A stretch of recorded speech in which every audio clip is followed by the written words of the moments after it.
What if we say the world is half sunken into a modern Cold War 2.0? Yes, like the Cold War that lingered from the end of the Second World War to the fall of the Soviet Union in 1989. Today, countries are part of that very same equation.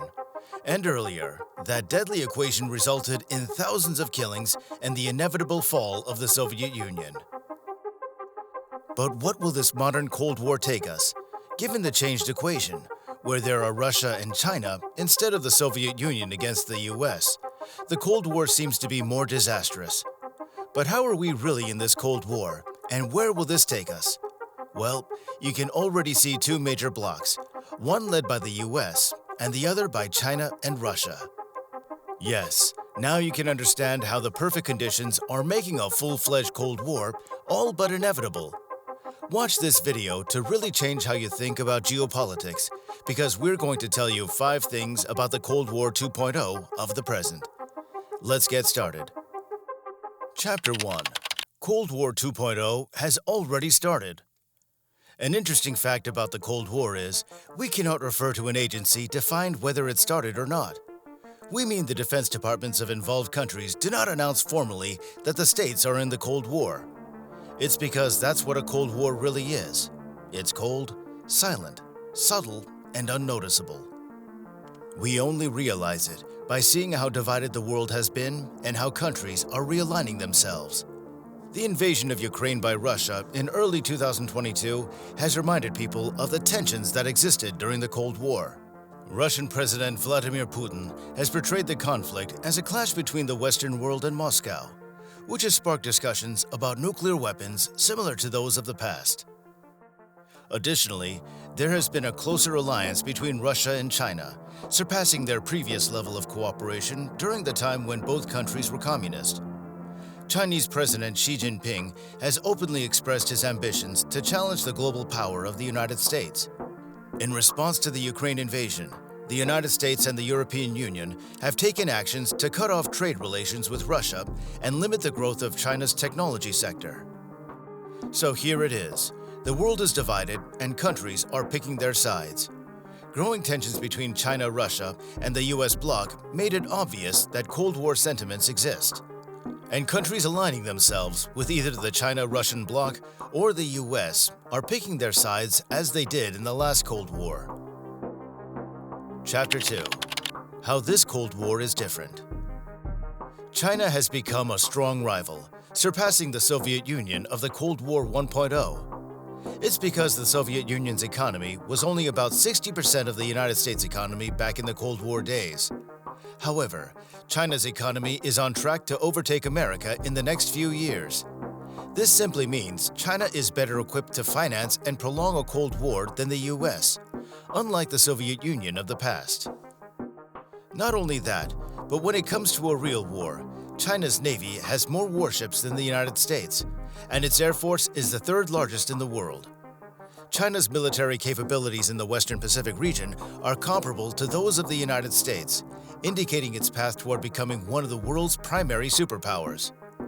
Yet, we are speaking about China alone. But when we add Russia to the equation, it creates a lethal combination. Despite being rivals during the Cold War, China and Russia are now close allies. Russia, facing economic and diplomatic isolation from the West, increasingly relies on China. And this gives China potential influence over Russia. Hence, this time, the US has 2 rivals which span from Europe to the Pacific. This would require the United States to divide its military resources between 2 distant regions. The presence of Russian and NATO forces in Europe, along with US and Chinese forces in the Pacific, adds complexity and increases risks in an already challenging strategic landscape that is expected to become even more complex in the future. Before we continue further, tell us, are you enjoying the video? If yes, please like and share the video and subscribe to our channel for more videos on geopolitics and changing world order and power landscape. Let's continue now. Chapter 3. Is Western unity strong today? When Russia invaded Ukraine, we saw the Western world uniting against Russia. However, it's an instant response to a war that will last for many years. In other words, This means that Vladimir Putin has already planned a long-term strategy where Western unity will fade away with time. And you will see how China is helping Russia succeed following this strategy. Putin's tactics include creating divisions among European countries, similar to what was done during the Cold War. During the Cold War, the Soviet Union wanted to reduce the influence of the United States in Europe and undermine efforts to bring European countries closer together. It turns out that Russia is doing the same and has been successful so far. But how? Well, it's because of the China factor. America's traditional allies may not maintain their steadfast opposition to China indefinitely. Many European countries have lucrative trade ties with China and are cautious about getting caught up in the escalating competition between the United States and China. Since China is with Russia, it means countries are deserting the US, even if they are not doing so due to Putin. Recent visits by German Chancellor Olaf Scholz and French President Emmanuel Macron to Beijing, accompanied by numerous CEOs, indicate a willingness to engage with China independently of the United States. Macron's statement that Taiwan is not Europe's concern and his caution against blindly following either the United States or China demonstrates that the US is being left alone. Chapter 4. What about the countries belonging to neither of the blocs? The current international order is moving towards a more multipolar structure, unlike the bipolarity of the past. In the earlier Cold War, countries either had to join the US or the Soviet Union. But today, it's different, and this goes against the US. Many countries, including emerging powers, are hesitant to align with either side in a renewed East-West rivalry. As a result, it will become increasingly difficult for Western democracies to gather a strong coalition against autocratic challengers within this complex international system. Managing and stabilizing this new world order will be more challenging due to its complexity and unpredictability compared to the simpler two-bloc system of the past century. And the recent conflict between Russia and Ukraine provides valuable insights into the future. Despite Russia's aggressive actions, most countries have chosen to remain neutral, avoiding involvement in a new round of East-West rivalry. Earlier, the US could use its influence to get countries against its own enemies. Today, it cannot. Some countries, like Israel and Turkey, maintain their relationships with Russia, while many others are aligning themselves with China.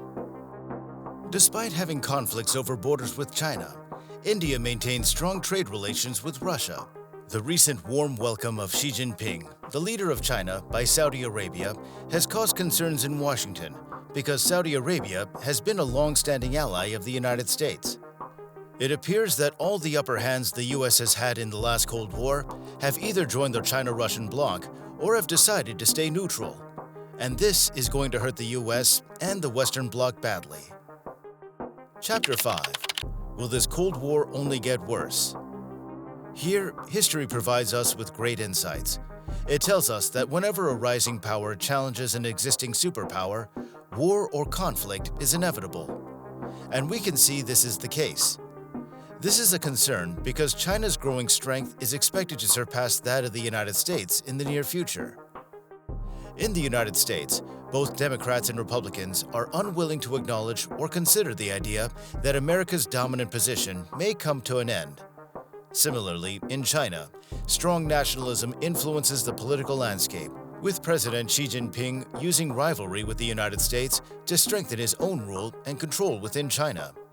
The new Cold War may get worse, and escalation can seem to be inevitable if China follows the path of military aggression taken by Russia. Even if we are in a Cold War, we have not reached that point. This means that if tensions can be brought under control, the Cold War can be diffused. To prevent further escalation of hostilities, Washington and Beijing must engage in sustained and constructive dialogue. They could even work towards a model of shared global leadership, although this would require a significant shift in mindset within the United States. It's because it is the US which is feeling threatened and approaching a grave Cold War. But it seems nearly impossible that the US is ready to accept a country on equal terms. Since the US has enjoyed decades of being the sole superpower, accepting a new player and giving it equal status seems more like a dishonor to its present hegemony. But there is only one solution: whether the US accepts it or not. The US and China-Russian bloc must learn to coexist within a global system that embraces diverse ideologies and political pluralism. If not, an escalating Cold War 2.0 will be inevitable. What do you think? How will this Cold War 2.0 unleash? Will the US try to defuse the optimum conditions that are making a Cold War inevitable? Or are we going to witness a Cold War more brutal than ever soon? Let us know your take on that in the comment section right below. Do you want to watch more videos like this one? If yes, subscribe to our channel and press the bell icon next to it. This is the channel where you can have all the crux about geopolitical subjects which, intentionally or unintentionally, get ignored in the mainstream media. Thanks for watching, and until the next video, stay tuned.